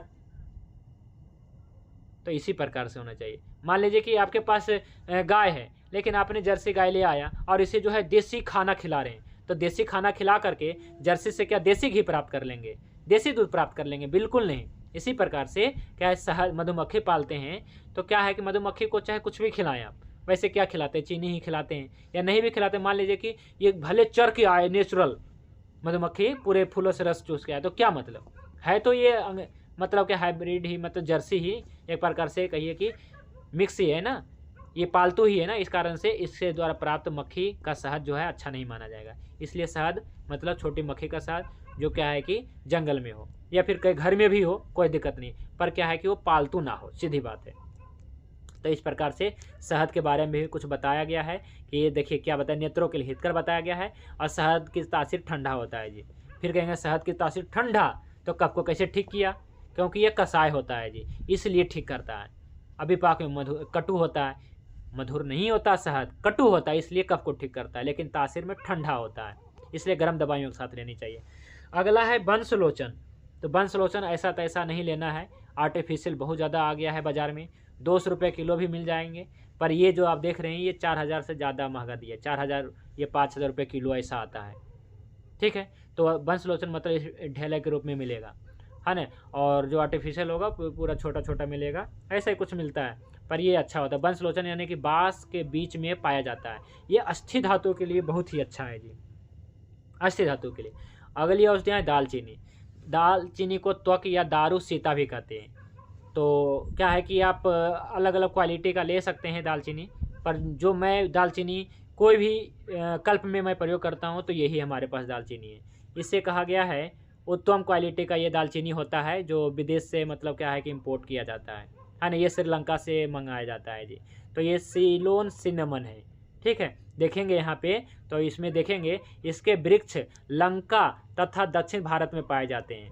तो लंका में जो होता है यानी कि श्रीलंका से में जो होता है, आप देखेंगे अंतर भी देखेंगे इसमें, है ना, बिल्कुल पत्ते जैसा पतला होता है ये। और अपने भारत में क्या है, इस प्रकार से थोड़ा मोटे होते हैं, तोड़ेंगे खट सा टूटेगा, ये ऐसा नहीं है, पत्ते जैसा इस प्रकार से लप जाएगा। तो इस प्रकार से इसमें विशेष रूप से खुशबू भी आती है और इसका विशेष लाभ है श्वास काश में। तो मैं 2 कल्प बनाता हूँ, एक च्यवनप्राश रसायन और एक जो है सप्तग्नि। तो दोनों में जो है सीलोन सिनेमन ही यूज करना चाहिए, है ना, अच्छी क्वालिटी का है ना। इस कारण से इसका विशेष लाभ बताया गया है, इसमें आप पढ़ लीजिएगा, ठीक है। दालचीनी उष्ण है और सुगंधित है, वातानुलोमन होता है, ग्राहीन दीपन पाचन होता है, तो अच्छा है ये। फिर बड़ी इलायची है ना, छोटी इलायची की तरह बड़ी इलायची का भी गुणधर्म अच्छा है, ये है। और तेज पत्र है, सभी जानते हैं, प्रयोग करते हैं।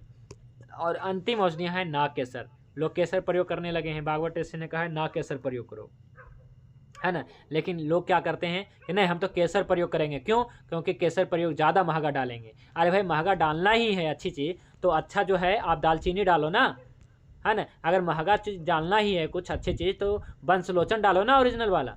अगर अच्छा कुछ लेना है तो शहद डालिए, अच्छा कुछ लेना है तो मिश्री डालिए, है ना। तो लोग क्या करते हैं, केसर डालते हैं, जबकि केसर का नामो नहीं है यहाँ पे। भागवत ऋषि ने कहा है नाग केसर डालो, भागवत ऋषि, चरक ऋषि, सुश्रुत ऋषि, सारंगधर ऋषि, सब ने कहा है नाग केसर के बारे में। लेकिन लोग केसर दिखाते हैं कि देखो जी हम केसर घुटाई कर रहे हैं, केसर डालेंगे, तो ये जो है अच्छी बात नहीं है। जो बताया गया है वही डालो।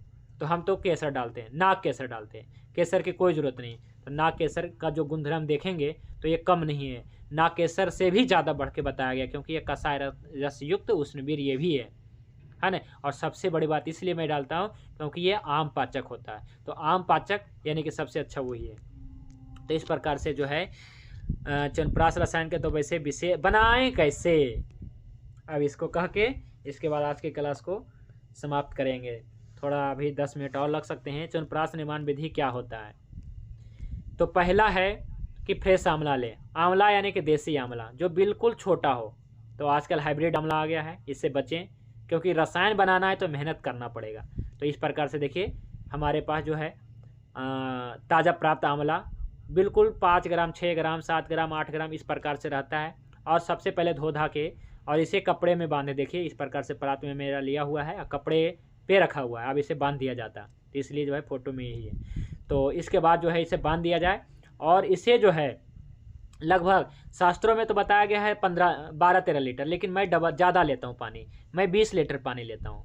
तो 20 लीटर पानी ले लेते हैं और उसमें पोटली बांध के डाल देते हैं। और रात को क्या करते हैं एक दिन पूर्व ही कि 10 मूल के सभी द्रव्य यानी कि नागरमोथा, जीवक, रिसवक, मांसपर्णी, यहाँ से लेकर के जो अडूसा तक है ना, देखिए अडूसा तक के सभी औषधियों को क्या करिए, कितना लेना है, तो जो 46 है ना, 46, तो 46 ग्राम ही लेना है। ये बात आपको याद रखना है जी, 46 ग्राम। तो 46 औषधियाँ नहीं लेना है काढ़ा बनाने के लिए। कहाँ तक लेना है, तो अडूसा तक। यहाँ पे देखें तो अडूसा तक ही लेना, ठीक है। अडूसा के बाद जो भी है, देखिए 36 है ना, तो 36 औषधियाँ को लेना है, ठीक है। कितना कितना ग्राम, 46 ग्राम लेना है, 46 ग्राम। मैं 46 ग्राम लेता हूँ, तो 36 औषधियों को 46 ग्राम लेना है, ठीक है। और लगभग 20 लीटर पानी में भिगो देना है। और वही भिगोए हुआ पानी को सुबह बड़े कड़ाहे में लेना है। देखिए इस प्रकार से कड़ाहे में ले लिया और पानी उनी सब है, जड़ी बूटियाँ सब है, और इसी में जो है पोटली भी डाल देना है, आंवला की भी। आंवला को अलग से भापना नहीं है, उसी में डाल देना है।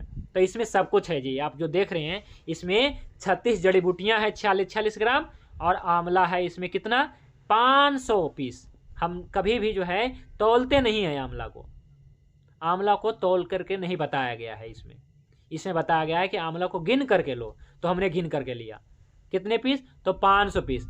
और आप वैसे देख सकते हैं तो 500 पीस कितना केजी होगा, तो हमारा आप देख लीजिए, अगर आपके आंवला के आकार, तो आप हमारे पास जो आंवला है उसी के अनुसार मैं बताऊंगा ना।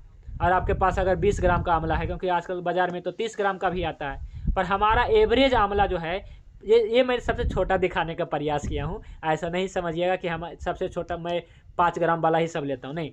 एवरेज हमारा 10 ग्राम का होता है, क्योंकि कोई 11 ग्राम का भी रहता है, पर हमारा 9-10 ग्राम एवरेज हमारा है। मैं ऐसा ही मानता हूँ, एवरेज है, ठीक है। तो इस प्रकार से मैं मानता हूँ 5-5.5 केजी हो जाएगा, है ना। 500 ग्राम, 500 आंवला यदि 10 ग्राम रहेगा तो 5 केजी हो गया ना। तो 5 केजी मान लीजिए, या 5 केजी 100 ग्राम, ऐसा ही मान लीजिए। तो 5 केजी आंवला हो जाता है। तो आप तोल भी सकते हैं, गिन भी सकते हैं, तो हम ऐसा गिन भी लेते हैं। तो इसको हम डाल लेते हैं। तो इस आंवले को जो पोटली में बांधना है और जड़ी बूटियों खुले में छोड़ना है। अब 20 लीटर पानी में भिगोना है, और भिगो करके क्या करना है, जब ये हो जाए, पक जाए आंवला, पक जाए ना आंवला, तो आंवला को निकाल लेना है और इसका पिष्टी, मतलब क्या है कि चटनी बना लेना है। आप कोई भी प्रयोग कर सकते हैं, चाहे इसको जो है हाथ से ही मसल सकते हैं, हाथ से तो नहीं हो पाता है, जाली में घिसना पड़ता है ताकि जो है आंवला का गुदा निकले, और बीज अलग करते हैं। और इसके बाद जो है आंवला का चटनी करके, इसके बाद एक कढ़ाई खाली कर लेते हैं, और जो काढ़ा होता है, काढ़ा हम ले लेते हैं। जो जड़ी बूटियाँ होती हैं अलग कर देते हैं, और इसका जो काढ़ा होता है, इस काढ़े को हम अलग बर्तन में रख लेते हैं। फिर से हम क्या करते हैं, इसमें हम घी मिलाते हैं 1.5 केजी। शास्त्रों में तो बताया गया है कि शायद 1100 मतलब ग्राम बताया गया है, पर आप जितना ज़्यादा बढ़ के आप 2 केजी भी ले सकते हैं। बाद में निकाल लेना है, थोड़ा सा जितना मात्रा उतना रहने देना है। तो मैंने जो लिया था 1.5 केजी प्लस लिया था। 1.5 केजी में ये 5 केजी जो आंवला पर गुठली निकालेंगे तो अलग हो गया ना, तो हल्का हो गया थोड़ा। तो इसमें हमने भूना। अब भूनते भूनते क्या है कि ये पूरा, जैसे क्या है कि जो कढ़ाई होता है ना, कढ़ाई में जो शुरू में होगा आंवला चिपकेगा, पलटा में चिपकेगा आंवला, पर बाद में नहीं चिपकेगा जब भून जाएगा तो। अब भूनने के बाद ये मात्र 2 केजी बचेगा, 2 केजी 2.5 केजी आंवला के साइज के अनुसार इतना बचेगा। और आपका कितना बचा, मात्र 2 केजी बचा। अब क्या करना है कि आप अब इसे फिर से निकाल लेना है, कढ़ाई में से निकाल लेना है। तीसरा स्टेप ये रहेगा कि जो आपने काढ़ा तैयार किया था, उस काढ़ा को अब फिर से कढ़ाई में लेना है, और इसमें मिलाना है 2 केजी खांड मिलाना है। 2 केजी 2.5 केजी, यानी कि जितना आपका जो पिष्टी रहेगा, यानी कि आंवला भुनने के बाद जो बचेगा उतना ही लगभग लें। ज़्यादा भी ले सकते हैं, पर जो शास्त्रों में बताया गया है यही मैं बताता हूँ, लगभग 2 केजी ही लें। 1800 ग्राम 1900 ग्राम ऐसा बताया गया है, पर आप 2 केजी तक ले सकते हैं, थोड़ा बहुत बढ़ जाए। और इसमें ले करके, इस काढ़े में ले करके इसका जो है क्या करें, गुड़ पाक करें, यानी कि चाशनी तैयार करें। जो आप खांड लेंगे या मिश्री लेंगे, गुड़ भी लेते हैं कुछ लोग, पर गुड़ हम उत्तम नहीं मानते हैं, हम मिश्री ज़्यादातर कोशिश करते हैं, नहीं तो मतलब क्या है, देसी खांड। और इसका चाशनी तैयार करना है। अब जब चाशनी तैयार हो जाएगा तब क्या करना है, नीचे उतार लेना है, और इसमें क्या करना है कि ये जो आंवला भून के रखा है इसमें मिला देना है ना, मिला देना है। इसके बाद क्या करना है, मिलाने के बाद इसके बाद जो है मिलाएं, और कुछ औषधियों को जो है, सारी औषधियों को मतलब क्या है कि इसमें काढ़ा नहीं तैयार करना था, इसमें अड़ूसा तक ही करना था। और अड़ूसा के बाद देखिए क्या क्या है, अंतिम में बच जाता है बंसलोचन, है ना, पीपली और दालचीनी, बड़ी इलायची या छोटी इलायची भी आधा ले सकते हैं, और मैं दोनों लेता हूँ, बड़ी और छोटी दोनों ले लेता हूँ ताकि खुशबू भी आए, और तेज पत्ता, नाग केसर, ये सब का पाउडर तैयार करते हैं जी। इस प्रकार से देखिए थाली है, देखिए थाली में देखिए क्या क्या है, पिपली, इलायची, नाग केसर, तेज पत्ता, दालचीनी, बंसलोचन, इसका पाउडर तैयार करें। और मैं बड़ी इलायची भी लेता हूँ, छोटी इलायची बड़ी इलायची दोनों बराबर लेता हूँ, है ना, क्योंकि शास्त्रों में तो बताया गया बड़ी इलायची, तो छोटी इलायची क्यों ले, तो हम क्या करते हैं दोनों ले लेते हैं, चलो कोई बात नहीं। तो इस प्रकार से इसका पाउडर तैयार करें और इसमें मिला दें और अच्छे से घुटाई करें, जितना ज़्यादा घुटाई करेंगे उतना अच्छा रहेगा, कम से कम 20-30 मिनट करें। और इसके बाद घुटाई करके और लास्ट में इसमें एक चीज़ मिलाना है, शहद, लगभग 700 ग्राम शहद मिलाना है। वैसे तो सारा फार्मूला यहाँ पे लिखा गया है, देखिए इसे इसमें बताया गया है च्यवनप्राश रसायन में, देखिए, है ना, तो सब कुछ यहाँ पे बताया गया है। तो फिर भी कोई प्रश्न है बनाने के निर्माण से टॉपिक से, कोई भी टॉपिक से रिलेटेड कोई भी प्रश्न है कि आपने कैसे बना दिया, तो हमने तो पूरा बता दिया, ऐसा ही बनता है। पहला विधि यही था कि सारे जड़ी बूटियों को, 36 जड़ी बूटियों को, इसमें कितनी है जी, इस रसायन की 46 दिव्य औषधियाँ हैं और 46 ग्राम ही लेना है, ठीक है, 46 ग्राम ही लेना है, एक औषधियाँ 46 ग्राम लेना है। जो काढ़ा तैयार करना है ना उसकी मैं बात कर रहा हूँ, जो पीसना है उसकी बात नहीं, जो डालना है, जैसे मान लीजिए कि इसमें देखिए, इसमें देखिए, तो इसमें जो है जो बंसलोचन है ना ये लगभग 180 ग्राम है, हाँ, और इसमें जो पिपली है 90 ग्राम या 100 ग्राम ऐसा होता है, और दालचीनी मात्र 11 ग्राम होता है। इसलिए मैं इसको अच्छा क्वालिटी में लेता हूँ, क्योंकि 11 ग्राम कोई बड़ी बात नहीं होता है, ये 11 ग्राम।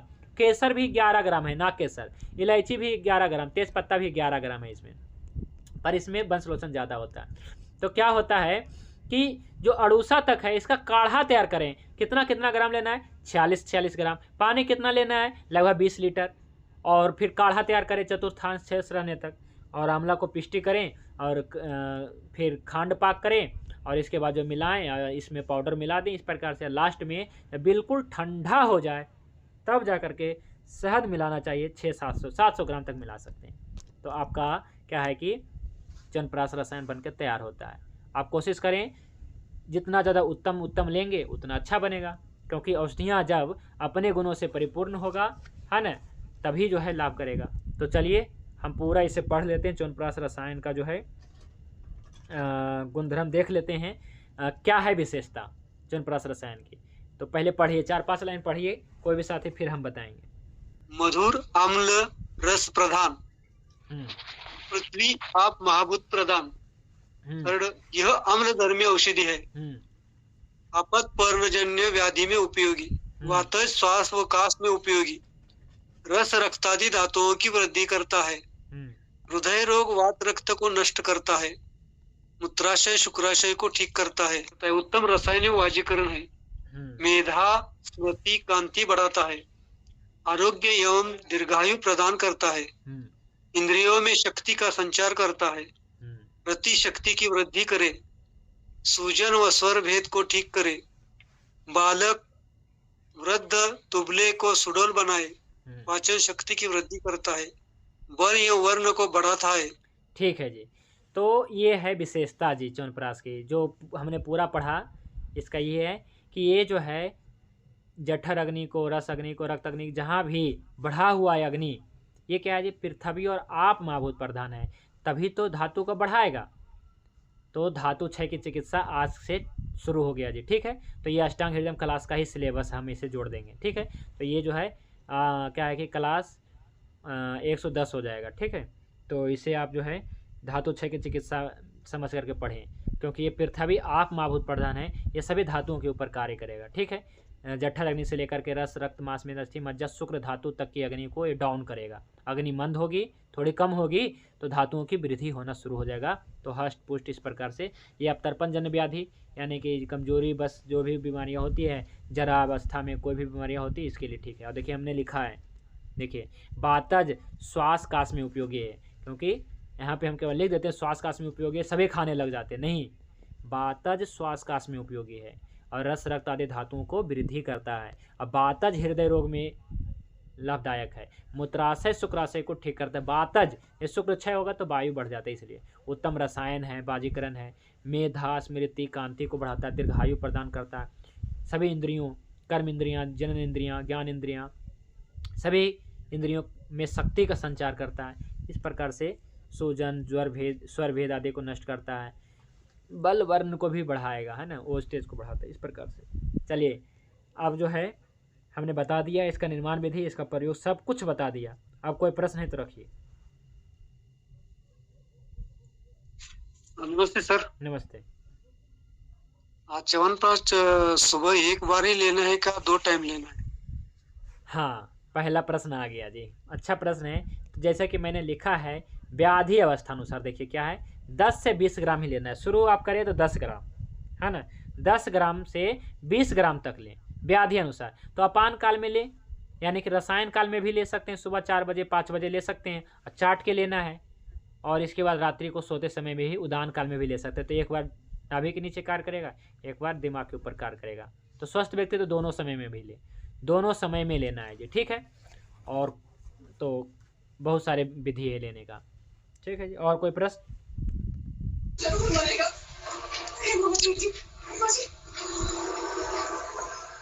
गुरुजी, ये शुद्ध च्यवनप्राश के ये समस्या रहता है मार्केट से।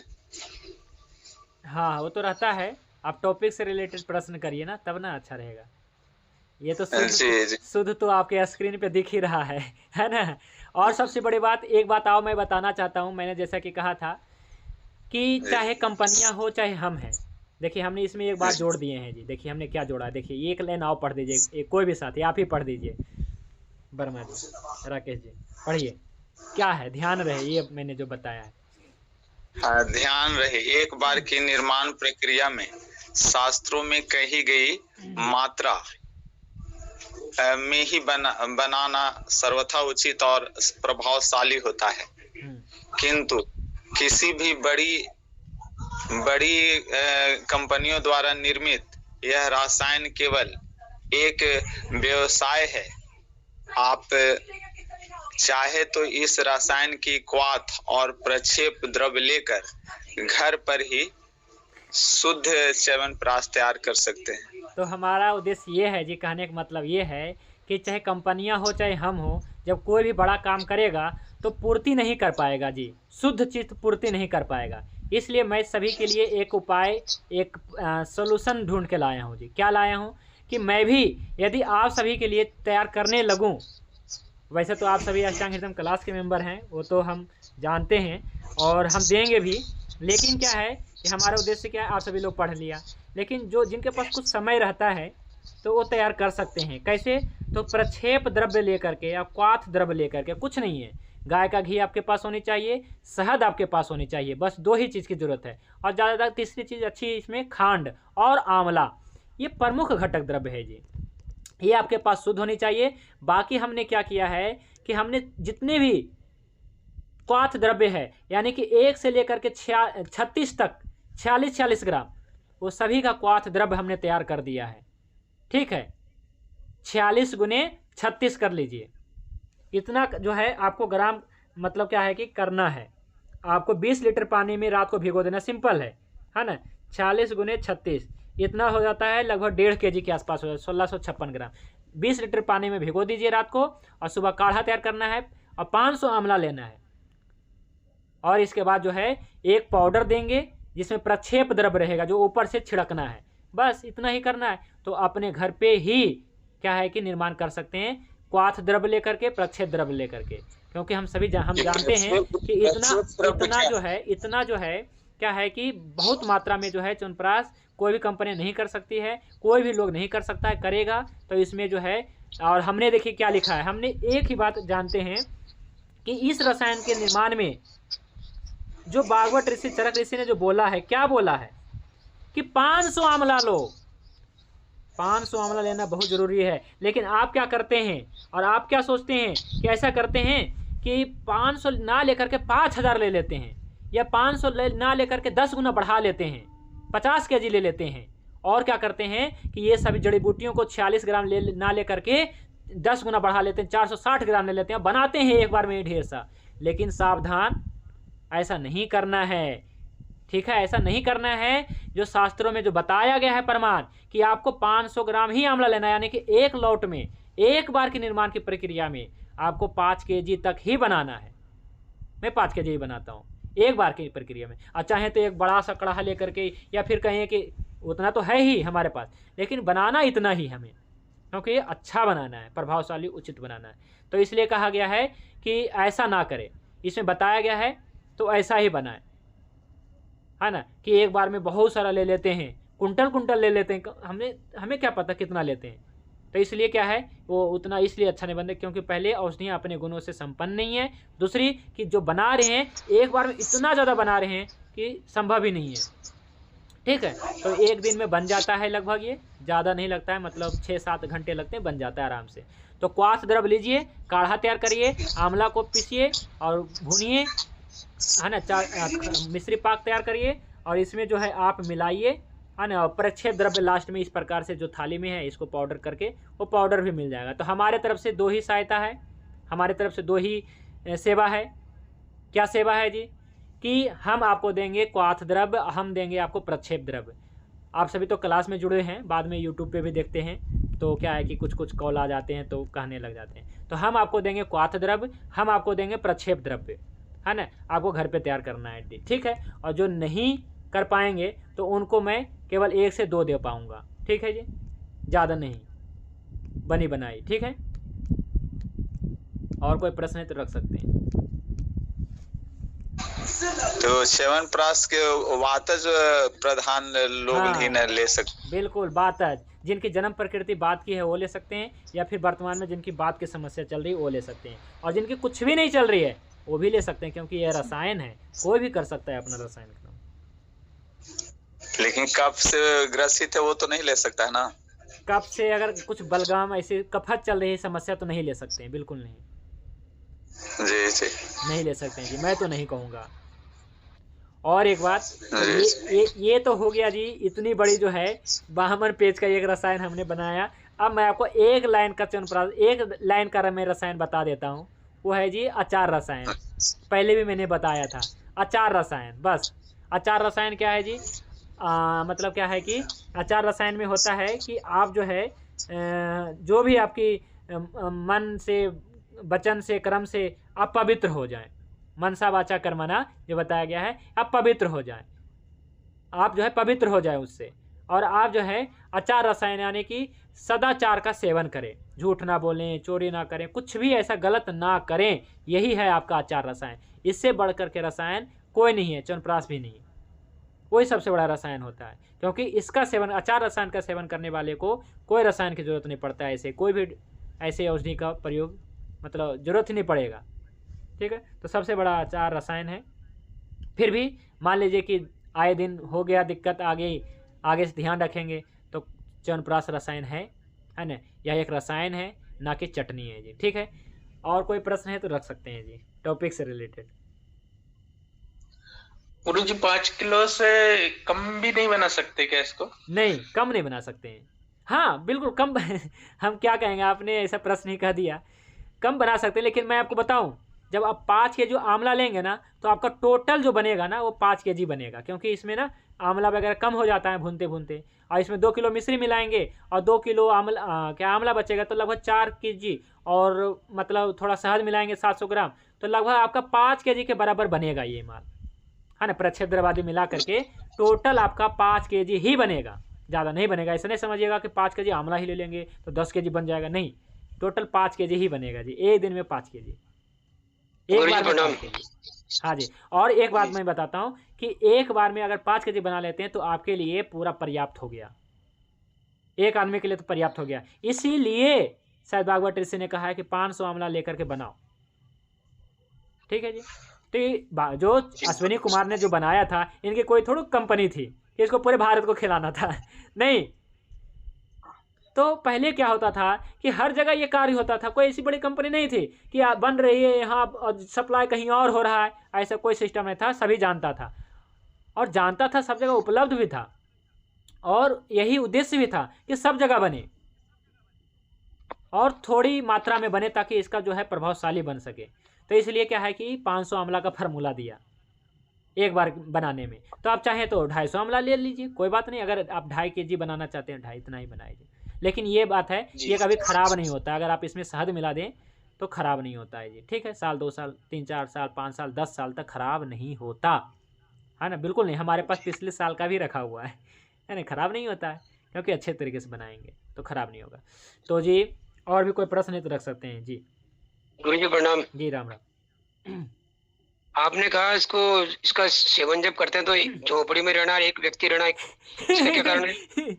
ये तो बहुत बड़ा जो है मुश्किल कार्य है। इसको कहते हैं कुटी प्रवेशिका विधि। अगर पूरा लाभ लेना है, रसायन कर्म का पूरा लाभ लेना है, तो पहले अपने शरीर वगैरह का शुद्ध भी कराना चाहिए, है ना। ऐसे अपने कपड़े पे रंग चढ़ाना है तो पहले कपड़ा गंदा है अगर तो साफ कर लेना है, तभी ना रंग चढ़ेगा। तो इसलिए क्या है कि पहले पंचकर्मा भी कराना चाहिए वैसे तो। इसके बाद कुटी प्रवेश नियम से पालन करना चाहिए। तो कुटी प्रवेश में क्या होता है कि कोई एकांत देश में जाकर वहाँ पे एक कुटिया बना करके और एक वैद्य के साथ में या कोई एक व्यक्ति के साथ में वहाँ पे रहें, अब पूरा ब्रह्मचर्य आदि का भी पालन करें तन से मन से, तभी हो पाएगा पूरा लाभ। तभी तो पूरा जो है जरा व्याधि नष्ट होगा, ठीक है। जैसे देखिए क्या है कि आपके स्वर भेद है, मैं जैसा कि महसूस करता हूँ जो आप बोलते हैं ना, तो आपकी आवाज़ में वो है स्वर भेद है आपको, तो स्वर भेद में लाभदायक होगा ये वाला, ठीक है। स्वर भेद में मेरे कब भी है ना गुरुजी, बलगम निकलती है। हाँ बलगम वैसे नहीं निकलती, लेकिन मेरे सांस की नली के अंदर वो आवाज आती है बलगम की। नहीं वो क्या है, चलिए ठीक है, वो हम आपका केस टेकिंग करेंगे कभी, है ना, समय निकाल के। पर क्या है कि आपकी आवाज़ से मुझे पता चलता है कि आपकी स्वर भेद है ना। हाँ जी, स्वर भेद की स्थिति है तो आप में लाभदायक हो सकता है ऐसे रसायन, है ना। चलिए ठीक है, और भी कोई साथी का प्रश्न है तो रख सकते हैं। तो ये कुटी प्रवेशिका नियम है इसमें, है ना, तो इस नियम का पालन करेंगे तो ज़्यादा बेनिफिट मिलेगा। तो च्यवनप्राश रसायन की 46 दिव्य औषधियों का गुणधर्म मैंने बता दिया, हालांकि संक्षेप में बताया, और आपको जिनको भी क्या है कि विस्तार से पढ़ना है अपना पढ़ेंगे, है ना। और क्या है कि जो बनाना भी चाहेंगे उनको मैं क्वाथ द्रव दूंगा और प्रक्षेप द्रव दूंगा, बस इतना ही सिंपल है, क्वाथ द्रव प्रक्षेप द्रव। क्योंकि हमारे पास इन औषधियाँ तो हो सकती है पर्याप्त मात्रा में, पर ये च्यवनप्राश बनी बनाई उपलब्ध बहुत मात्रा में नहीं होती है। कैसे होगी, है ना, क्योंकि ये दिन में बनती कितनी है, इसलिए नहीं होती है, ठीक है। तो क्योंकि ये मैं इसे एक रसायन मानता हूँ, ना कि मैं कोई एक ऐसा चटनी मानता हूँ, इसलिए मैं इसे अच्छे तरीके से बनाता हूँ और बनाने पे जोर देता हूँ, ठीक है। तो क्या है कि आज हमने एक रसायन, एक बहुत ही बहुमूल्य रसायन च्यवनप्राश रसायन का हमने पूरा जो है डिटेल से आपको जानकारी प्रस्तुत किया। इसके लिए आप सभी को ही बधाई देते हैं। आप सभी ही मतलब क्या है कि इसमें योगदान है, क्योंकि हमने ये कार्य जो है पिछले साल ही शुरू किया था। जिसे इसके जितने भी जड़ी बूटियाँ हैं, जैसे कि ये देखिए, है ना, तो ये सब देखिए बड़ी कंटकारी, तो ये सब देखेंगे ना कि ग्रीन स्क्रीन पे देखिए फ़ोटो है, तो ये सब मैंने पिछले साल ही तैयारी किया था कि हम इसे जो है सबके सामने प्रेजेंट करेंगे। जैसे सोना पाठा देखिए, है ना, ग्रीन स्क्रीन पे, ये जितने भी हैं ग्रीन स्क्रीन पे सब हमारा ही लिया हुआ है, मतलब हमने खुद इकट्ठा किया। वैसे तो हमने सब ये सब भी देखिए, है ना, जैसे ये जंगली मुँह हो गया, या फिर ये कमलगट्टा हो गया, ये महाशतावरी, ये सब मेरा ही मतलब क्या है कि लिया गया है अपने फ़ोन से। तो हम पिछले साल ही काम शुरू किए थे कि हम ऐसा बनाएं पूरा डिटेल से, लेकिन अधूरा काम हो गया, है ना, किसी ने सहयोग नहीं किया। लेकिन आप सभी ने इस कार्य को समझा, पवित्र कार्य समझते हुए, अच्छा कार्य समझते हुए आप सभी लोग हर महीना जो डोनेशन भेजते हैं इसी के वजह से संभव हो पाया जिम। इसलिए आप सभी ही इतने बड़े जो है, और भी अष्टांग हृदय क्लास का जो सिलेबस बनता है तो आप सभी का बड़ा योगदान रहता है इसमें। और आगे वीडियो भी अपलोड कर देंगे ताकि कोई यूट्यूब से भी देख करके इसे सीख सकें। बहुत सारे लोग सीखते हैं यूट्यूब पे ही देखते हैं और यूट्यूब पे ही सीख जाते हैं, है ना, और फिर क्या है फ़ोन करते हैं तो सबसे पहला बात कहते हैं कि गुरुजी नमस्ते, आपको बहुत बहुत बधाई। क्यों? क्योंकि आपने इतनी अच्छा जो है अष्टांग हृदय क्लास चला रहे हैं, इतनी अच्छे हमें सिलेबस प्रदान कर रहे हैं, है ना। तो बहुत अच्छा लगता है कि सबसे पहले मुझे बधाई ही देते हैं, है ना। तो आप सभी को भी बधाई, है ना। अष्टांग हृदय क्लास के मेंबर को तो विशेष रूप से जो है आपको बधाई देनी चाहिए, है ना, जो क्या है कि इतने अच्छे सिलेबस को तैयार करने में अपना योगदान दे रहे हैं। तो सभी से आज हमने यूट्यूब कम्युनिटी में भी पोस्ट किया था, है ना, डोनेशन के लिए कि आप सभी लोग करें डोनेट, है ना, ताकि और भी अच्छे कार्य हो सके। तो आज के लिए बस इतना ही, शांति पाठ करके आज की क्लास को विराम कर देते हैं। ओम ध्यो शांति अंतरिक्षम शांति पृथिवी शांति आपः शांति औषधयः शांति वनस्पतयः शांति विश्वदेवः शांति ब्रह्म शांति सर्वं शांति शांतिरेव शांति सामा शांतिरेधि। ओम शांति शांति शांति। सभी को नमस्ते, शुभ रात्रि। भगवान धन्वंतरि की कृपा आप सभी पे बने रहे। जय धन्वंतरि, जय आयुर्वेद।